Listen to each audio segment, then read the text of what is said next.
Ya estamos de regreso. El doctor Olivo Rodríguez Huerta está con nosotros, es abogado. Bájale un poco eso, licenciado, nada más. Es licenciado, fue embajador, no le gusta que le presenten como embajador y hizo carrera en esta materia. Buenos días, doctor, ¿cómo está usted? Muy Licenciado. buenos días, muy contento de estar de nuevo con ustedes aquí en Hoy Mismo. Feliz Navidad. Feliz Navidad para ustedes, muchas cosas buenas que le traiga el año. Amén. Solemos pasar 2022. balance de lo que le acontece en el año, es tiempo para ir pasando balance. ¿Cómo ve usted el panorama actual, sobre todo en el ámbito judicial? Bueno, el país ha presenciado un año muy inusual en ese tema, ¿no? Nunca había habido durante un periodo tanta actividad en ese plano, sobre todo en el ámbito de la persecución de la corrupción pública. Ha sido una característica que se ha derivado, ¿no?, del nuevo periodo que se ha iniciado en el país y de la promesa que había hecho el hoy presidente de la República en su campaña política de dejar que las instancias del Ministerio Público actúen sin injerencia o sin interferencia del Poder Ejecutivo. Y el resultado está ahí. Doctor, la última reunión del Comité Político del Partido de la Liberación Dominicana acusó al gobierno de estar judicializando la política. ¿Usted qué cree? Mire, yo no sé si esa fue la mejor decisión. Como yo no soy político, yo no tengo el sentido político de las cosas. Los políticos del Partido de la Liberación Dominicana, que son políticos profesionales, como diría mi amigo Euclides Gutiérrez Félix, bueno, pues sabrán los motivos para ello. Yo creo que en circunstancias de esta naturaleza, sobre todo en el que usted tiene que tomar muy en cuenta las emociones que se manejan en el plano social, pienso yo que se debiera ser un poco, quizás un poco más cuidadoso al momento de realizar un enfoque de esa naturaleza, porque se vería como un mensaje de que no se quiere que se investigue. Yo creo que todo partido político lo que debe abogar es porque dentro del marco del respeto a un debido proceso, dentro del marco del respeto a la dignidad humana de toda persona, sea político o no, sea militar o no, sea tributario de las mismas, y que, bueno, en el marco de ese respeto de un debido proceso se les permita, ¿no?, todas las garantías con las que cuenta también la parte que hace de acusador en un proceso penal, que es el Ministerio Público. Entonces, pero se habla, doctor, muy frecuentemente de la independencia del Ministerio Público. Bueno, pero al final deberíamos hablar de independencia del Poder Judicial, que es el final el que conoce las pruebas y dicta una sentencia. ¿Usted cree que efectivamente sí hay una independencia, si puede llamársele así? ¿Le correspondería solo al Ministerio Público ser independiente o al Poder Judicial? Porque de hecho los fondos los recibe del Ejecutivo. ¿Cómo evalúa usted el término tan frecuentemente repetido? Mire, permítame una taza de café Santo Domingo no, es el mejor café del mundo, eso. Gracias. No, ese casi no se puede quedar temprano. Cuéntanos usted la respuesta.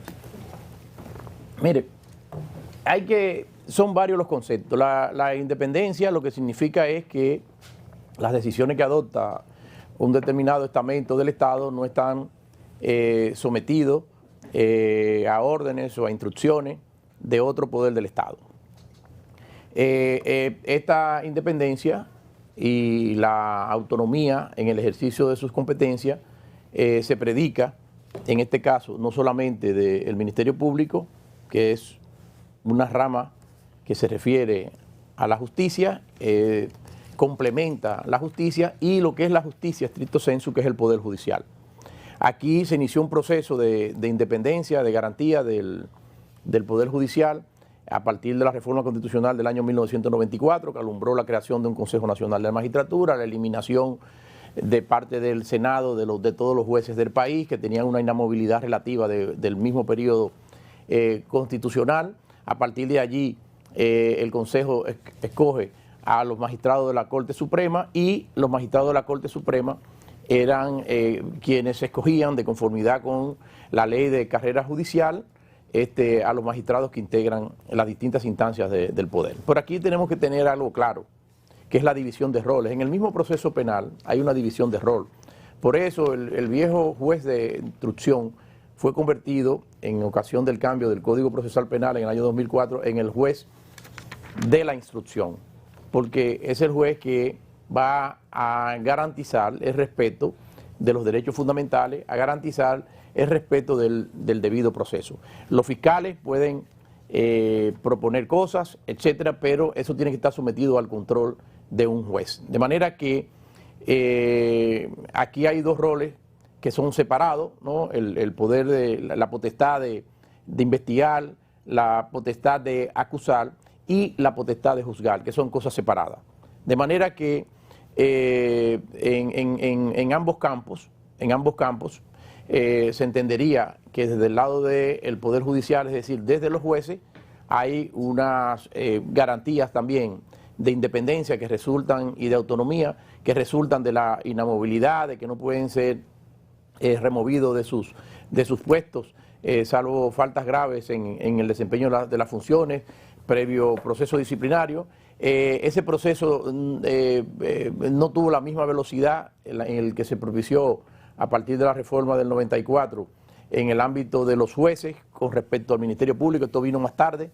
La consagración, recuerden que en otros programas hemos hablado aquí que la consagración de las bases de autonomía e independencia del Ministerio Público vino con la reforma constitucional del año 2010, porque así como pasaba que el Senado designaba a todos los jueces del país, desde la Suprema Corte, Corte de Apelación, Juzgado de Primera Instancia, Juzgado de Paz, también en aquel entonces el presidente de la República nombraba desde el Procurador General de la República, sus abogados ayudantes, los procuradores de corte, los procuradores fiscales, los fiscalizadores de todo el país. Con la reforma constitucional del año 2010 y cuando se votó la ley orgánica o el estatuto del Ministerio Público, esto cambió totalmente y el presidente de la República nada más designa a la cabeza del Ministerio Público, al Procurador General de la República y a una parte de sus estatutos. El resto de los fiscales deben ir siendo integrados a través de la Escuela de la Judicatura. Pero este fue un proceso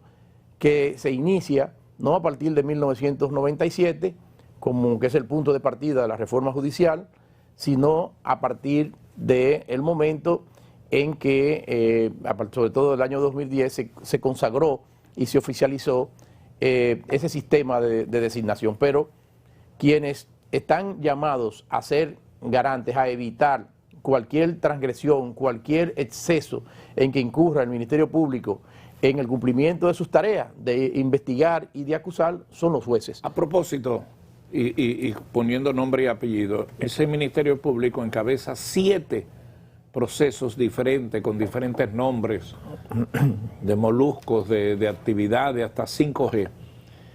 Y esos procesos, conforme a la pregunta de Johanna, ¿se ha podido demostrar la verdadera independencia del Ministerio Público, número 1? La pertinencia del manejo de los mismos. ¿Usted considera que se ha encaminado con el debido proceso?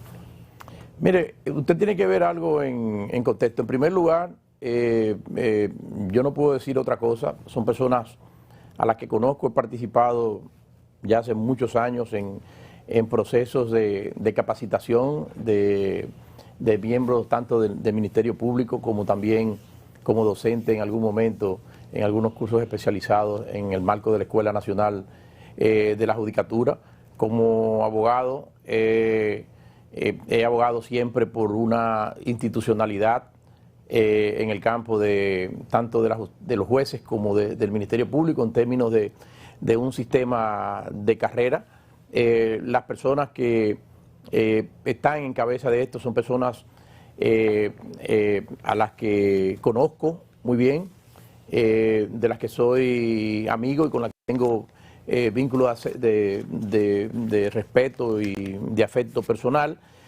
Como todos los seres humanos podrán cometer excesos o no, pero no me sorprende sus actuaciones porque es parte del papel de los fiscales. Los fiscales lo que hacen es investigar, es como los auditores.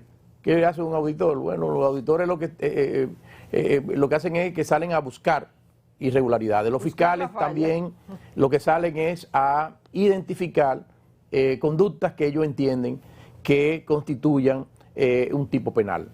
Ya el tema de si pudiera yo considerar de manera personal que quizás no se justifica que tan indiscriminadamente a todo el mundo se le pidan 18 meses, creo que es posible que en uno que otro caso no estén, se puedan observar diferencias de que hay en algunos un mayor nivel de investigación en un momento dado que en relación a otro y que en consecuencia a lo mejor no se justificaba en una etapa previa la restricción, pero esos son detalles que solamente quien está a cargo de una investigación puede determinar. Yo no quiero convertirme en consecuencia en una especie de juez, porque ese papel de juez y de control de lo que se hace lo debe hacer quien tiene la inmediación inmediata de esos procesos donde se discuten las solicitudes de medidas de coerción y donde se habrán de discutir, porque habrá llegado el momento, los fiscales no pueden estar, después que se dictan medidas de coerción, los fiscales no pueden estar indefinidamente investigando. Tienen unos plazos dentro de los cuales, una vez vencido, con todas las prórrogas que se puedan derivar del sistema, tienen que presentar acusación, y de eso es de lo que se trata. Lo importante es que tenemos un sistema de justicia y a los jueces les corresponde el papel de determinar sin miedo alguno en qué momento, porque eso sí sería terrible, que por miedo, que por un estado de efervescencia social, los jueces decidan. El modelo de juez debe ser el modelo Miriam Germán, que se le importaba absolutamente qué es lo que iban a decir o no lo que estuvieran desde fuera. Es la mirada en el caso, el sentido de justicia lo que debe determinar qué se ha de hacer o no. Y entonces ese es el papel que yo creo que la línea y la guía que debe alumbrar a quienes administran el sistema de justicia para aquellos casos en que se considere, e insisto, en que producto de una inmediación con motivo de medidas, ¿no?, que vienen a restringir la esfera de libertades y derechos de las personas, puedan ser peticionados. A la luz de eso debe adoptar las decisiones que correspondan, con toda esa independencia y autonomía que caracterizan el ejercicio de la función jurisdiccional. Muchas gracias, doctor. A propósito, ¿su oficina no ha sido requerida para ningún cliente de este caso? Yo soy un pobre abogado dedicado al derecho administrativo. Muchas gracias. Los penalistas es la época de los penalistas. Sí.